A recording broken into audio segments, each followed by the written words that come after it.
त्यांचं विचार जुळले, एका झाडाखाली बसून विमर्श केले, प्रत्येक गोष्टी कशी पाहिजे, आपल्याला समस्या आहे त्यांचं निराकरण का होत नाही. आता म्हणायचं तर आम्ही कुठल्या पक्षाकडे गेलो तर त्यांच्याकडनं आम्हाला सीट भेटू शकत. आणि एक महत्वाचं की विचार सारणी हे आम्हाला पटणार नाही. का पटणार नाही?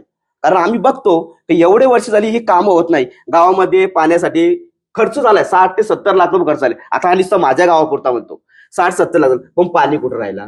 पण या पाण्यावर जे सदस्य होतं त्यांनी काय केलं? म्हणजे मुद्दा असा आहे की आपण नुसते कामं करतो, कामं आणली, आम्हाला माहिती आहे कामं आणली, पण त्या कामाचा सिद्ध काय नाही, रिझल्ट नाही त्याचा. लोक जे कामं कशासाठी असतात, आता जिल्हा परिषदेकडे फंड निघतो, तो कशासाठी? शेवटच्या नागरिकापर्यंत पोहोचला पाहिजे. पण तो नागरिक कोण आहे हेच माहित नाही आजपर्यंत. मग त्याचा अर्थ काय आहे?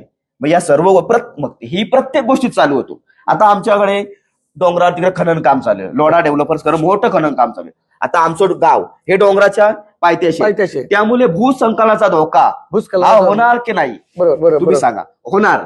कारण अशा प्रकारच्या आपण पनवेलमध्ये बघलं हे घटना घडली, परंतु ह्या जर घटना माझ्यासोबत घडली, प्रथमतः आम्ही हा विचार केला की आपल्यासोबत घडली तर आपले पूर्ण कुटुंब विध्वस्त होऊन जाईल. काय राहणार आहे? म्हणजे आपण कमवलं आयुष्यामध्ये, त्याचा अर्थ काय? म्हणजे हे लोढा डेव्हलपर्स कुठून येतील आणि आपला उद्ध्वस्त करून जातील एवढी. आणि आपल्याकडे शिक्षण सुशिक्षित म्हणजे सर्वात जास्त बेरोजगार आपणच आहोत, त्याच्यावर आपण लक्ष